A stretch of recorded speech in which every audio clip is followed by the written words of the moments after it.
సింధు నది దాని ఉపనదులు cloud burst నేపథ్యంలో ఉత్తరాదిని వణికిస్తున్నాయి. ముఖ్యంగా జమ్మూ కాశ్మీర్, హిమాచల్ ప్రదేశ్ రాష్ట్రాలు చిగురుటాకుల్లా భారీ వర్షాలకి వణికిపోతున్నాయి. సట్లెజ్, బియాస్ అలానే చీనాబ్ ఈ మూడు నదులు బేభత్స వాతావరణాన్ని సృష్టిస్తున్నాయి. కులు మనాలి లాంటి పర్యాటక క్షేత్రంలో కూడా పెద్ద ఎత్తున విధ్వంసం జరిగింది. నదీ తీరంలో ఉన్నటువంటి హోటళ్ళు, రిసార్ట్లు కొట్టుకుపోయినటువంటి పరిస్థితి.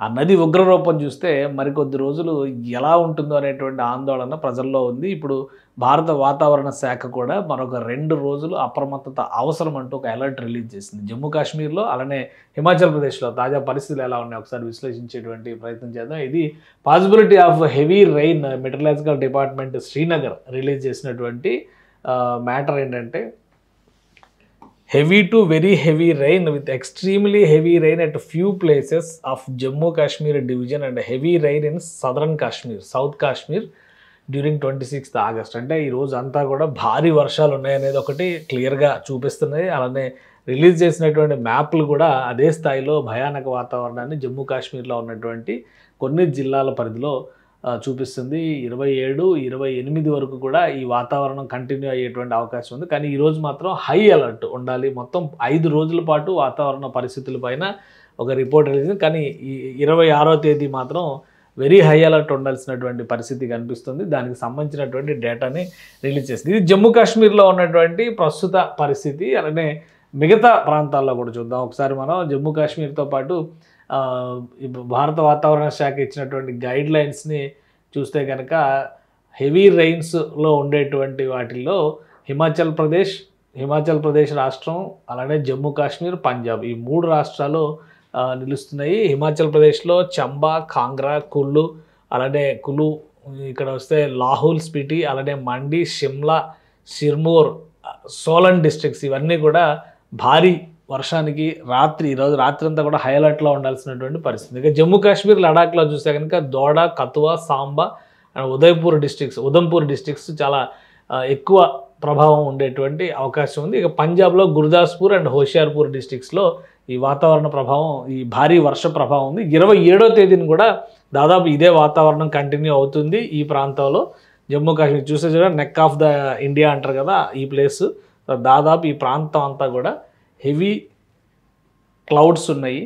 క్లౌడ్ బర్స్ట్ తరహాలో కనుక జరిగితే 3 నదులు భయానక వాతావరణం సృష్టిస్తున్నాయి. అందులో బియాస్ ఒకటి, చీనాబ్ ఒకటి, సట్లెజ్ ఒకటి. ఈ 3 నదులు కూడా సింధు నదికి వెళ్ళి కలిసేటువంటి ఉపనదులు ఇవి. కాబట్టి అక్కడ హై అలర్ట్ ఉంది. రాబోయేటువంటి 6 గంటల్లో మరింత ఉద్రిక్త పరిస్థితులు ఉండేటువంటి ఛాన్సెస్ కనిపిస్తున్నాయి. దీనిపైన కొన్ని దృశ్యాలు ఇప్పటికే రిలీజ్ అయినాయి. ఆయా ప్రాంతాల్లో ఉన్నటువంటి తాజా పరిస్థితులు కొన్ని బయటకు వచ్చినాయి. తాజా దృశ్యాలు ఈ హిమాచల్ ప్రదేశ్లో సలోని వ్యాలీ అంటే చంబా ఏరియాలో ఉన్నటువంటి దృశ్యాలు.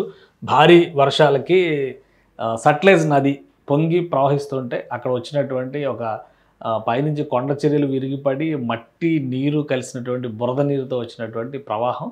అవతల గట్టున నిర్మాణానికి సంబంధించినటువంటి వాహనాలు ఇవన్నీ కూడా ఉన్నాయి. వెంటనే ప్రజలు అప్రమత్తం అయ్యారు కాబట్టి ఇక్కడ ఒక పెద్ద ప్రమాదం తప్పిందని చెప్పి అనుకోవాలి. ఇది హిమాచల్ ప్రదేశ్లో జరిగినటువంటి దృశ్యం. అలానే జమ్మూ కాశ్మీర్లో దోడా జిల్లాలో కూడా ఇలాంటి ఇన్సిడెంట్స్ చాలా జరిగినాయి. హిమాచల్ ప్రదేశ్లోనే కులు మనాలి పరిస్థితి చాలా దయనీయంగా ఉంది. దానికి సంబంధించిన దృశ్యాలు కూడా మనం ఒకసారి చూద్దాం. హిమాచల్ ప్రదేశ్లో కులు మనాలి అనేది ఒక ప్రముఖ పర్యాటక క్షేత్రం అది. సో అక్కడ ప్రవహిస్తున్నటువంటి బియాస్ రివర్ పరిస్థితి. ఇది బియాస్ రివర్ దగ్గర ఉన్నటువంటి వాతావరణం ఒకసారి చూస్తే కనుక చాలా దారుణంగా ఉంది. ఓల్డ్ మనాలి దగ్గర వస్తున్నటువంటి వరద ప్రవాహం ఇది. ఒడ్డున ఉన్నటువంటి ఇళ్ళన్నీ కూడా కొట్టుకుపోతున్నాయి.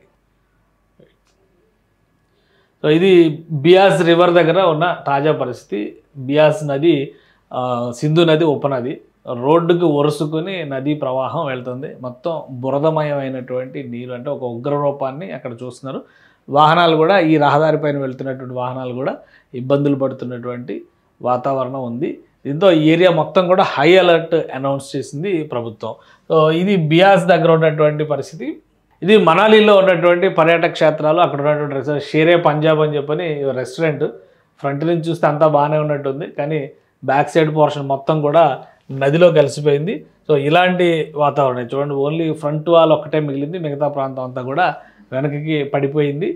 నది ఒడ్డున ఉన్నటువంటి కాటేజెస్ లాంటివి, ఇవి రెస్టారెంట్స్ అండ్ కాటేజెస్ అనమాట.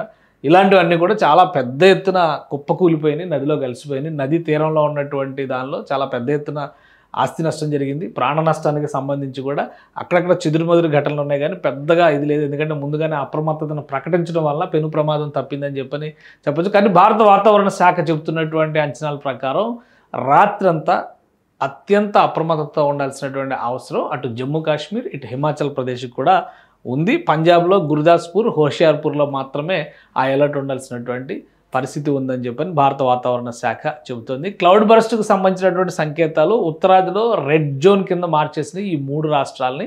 ఇక దక్షిణాదిలో వాయుగుండం, బంగాళాఖాతంలో వాయువ్య తీరంలో ఏర్పడినటువంటి వాయుగుండం ఫలితంగా ఆంధ్రప్రదేశ్, ఒరిస్సా రాష్ట్రాల్లో భారీ వర్ష సూచనలు మాత్రం ఉన్నాయి. సుమన్ టీవీలో మీ పర్సనల్ అండ్ బిజినెస్ ప్రమోషన్స్ కోసం కింది నెంబర్కి కాంటాక్ట్ చేయండి.